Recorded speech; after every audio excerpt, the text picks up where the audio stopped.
Mr. Attorney General, we're not joking here, and your humor is not acceptable. Now you're here because we have a constitutional duty to ask questions, and the Congress has the right to establish government rules. This, according to Democrat of Texas Representative Sheila Jackson Lee. And what rules might they be, Mrs. Lee? Harassment? Tactical harassment? Squeezing that dead orange for any Trump collusion that you can get because you haven't gotten any in over 24 months? Representative Lee's response was triggered after she asked the House Judiciary Committee if her time to question the witness was restored, and Whitaker replied he was not sure. President Donald Trump appointed Whitaker to serve as the acting Attorney General after former Attorney General Jeff Sessions was forced to resign. With this elevation, acting Attorney General Whitaker assumed control of oversight of Special Counsel Robert Mueller's probe into Russian meddling. How convenient.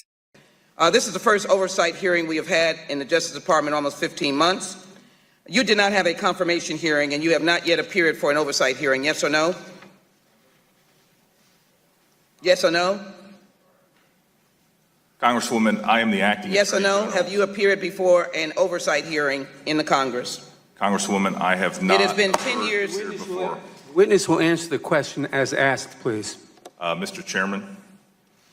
Mr. Chairman, if the parliamentary inquiry, if he feels that a yes or no is appropriate, he'll answer in a yes or no. If he does not feel it's appropriate, he should be able to answer in the appropriate, as many Democrat administration officials have done before this committee before. That is unreal. The member has only 5 minutes, and if we've just discovered that we have wants a yes or no answer, she's entitled to it. I will not allow the witness to stall and waste members' time. Where were you when Ms. Lynch and Mr. Holder were here? Witness will answer Mr. Chairman, may I have my time restored? I think it was at 4 minutes. Yes, you may. Thank you.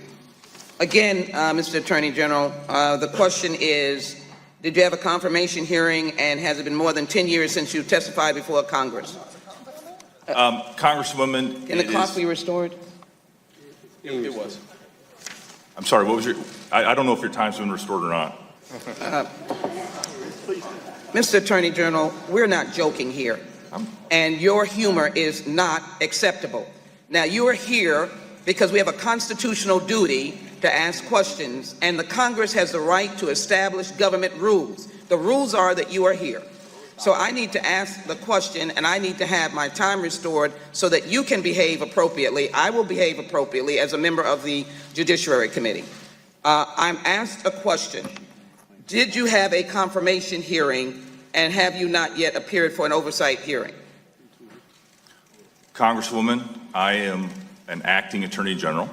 I have been appointed according to the Vacancies Reform Act, and I have never appeared in front of Congress for any hearing, even when I was United States Attorney. I'm asked for a yes or no answer. Is that? Yeah. Let me, and so you've never appeared. Let me quickly ask a question. Prior to the firing of former Attorney General Jeff Sessions, did you discuss or share your private opinions of the Special Counsel investigation with the Chief of Staff, Trump family members, and others? Yes or no? As I previously answered, Congresswoman. Yes or no, sir? As I previously answered, Congresswoman, I have not discussed. Yes or no? As I previously answered, Congresswoman, I have not discussed. And since you're appointed acting Attorney General, did you discuss or share your private opinions with the Special Counsel?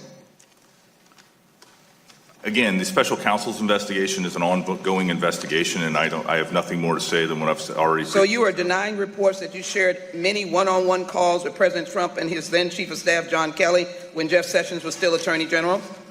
Again, Congressman, is there someone that provides you the basis for that question, or is that an anonymously sourced I am asking article? The question, sir. Answer the question, yes or no. Could you repeat the question, please? So you are denying the reports that you shared many one-on-one calls with President Trump and then his Chief of Staff, John Kelly? Are you denying that, yes or no? Congresswoman, as I've mentioned several times today in my opening statement and otherwise, yes or no? I'm not talking about the conversations that I've had with the President of the United States or his senior staff. So that is a no? I don't think you can assume anything from that. Well, let me just pursue on my line of questioning. Since the investigation secured numerous indictments, I would like to pursue the line of questioning with respect to your understanding of the Mueller investigation and the review that you've given. Have you given an extensive review? Congresswoman, I have been briefed on the special counsel's investigation. Do you believe the involvement of the hostile foreign entities interfering with the elections is more severe than the false representation of voter fraud in elections? Do you believe that a foreign interference with the elections is more severe? Congresswoman, I think foreign interference in our election system in the United States is a very serious and ongoing concern. I also believe that voter fraud is a serious concern. After you left office, you pursued a series of other political offices, one of which was the United States Senate. Yes or no, if during the pursuit of that office, a hostile foreign power contacted you to offer dirt on your opponent, which at the same time included other candidates such as Steve King and now Senator Joni Ernst, would you have contacted the FBI? Congresswoman, I'm not here to Yes or address no? hypothetical questions, and I'm here for an oversight hearing. I don't believe, I was very unsuccessful in my Senate campaign. You have the responsibility of answering the question. Would you have contacted the FBI if you were asked to take dirt on your opponents? Congresswoman, if I was contacted by a foreign national or a foreign country when I was a candidate for the United States Senate, I would have most likely reached out to the FBI, but it didn't happen, so it's hard for me to answer your hypothetical With question. respect to civil rights, you have not, under your jurisdiction, prosecuted one voting rights case. Is that correct? The gentlelady has expired. The witness may answer the question. Congresswoman, just so I have a complete answer on this, we'll follow up in writing as to the voting rights cases that we've done. Thank you, Mr. Chairman. Thank you, Acting Attorney General, for being here. But I would like to I'll start off with this way, and I also want to thank the chairman for a show of honesty.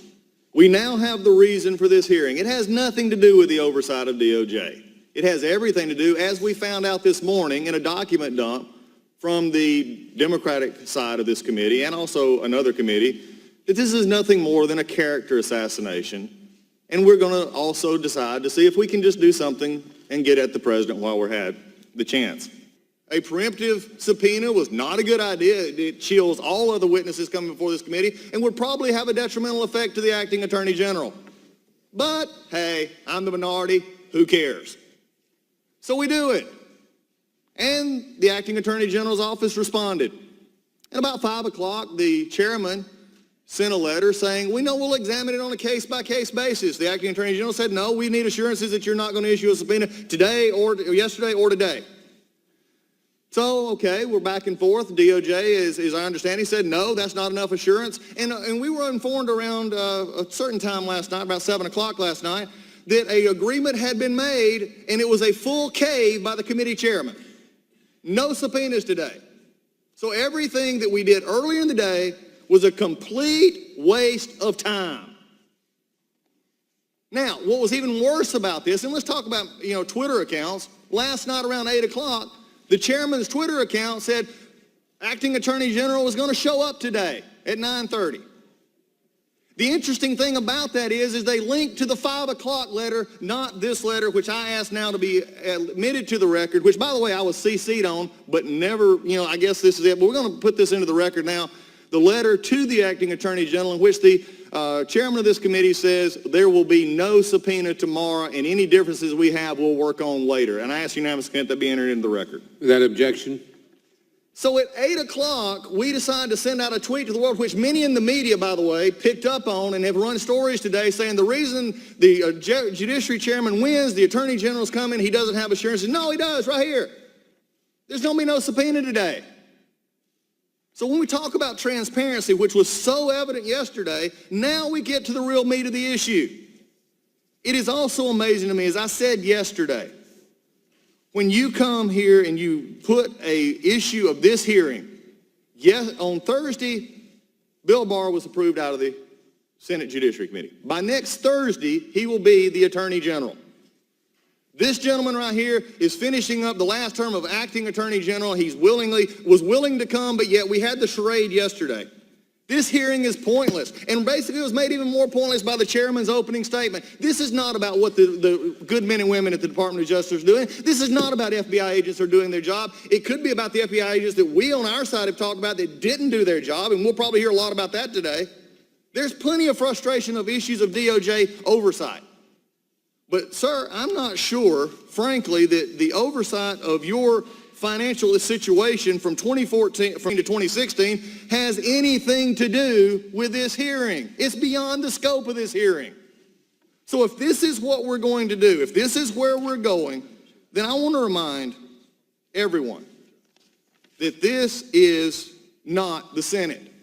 If my friends on the other side of the aisle of this committee wanted to do a confirmation hearing, they just ought to set it up front. And if they want to do a confirmation hearing on senators, run for Senate.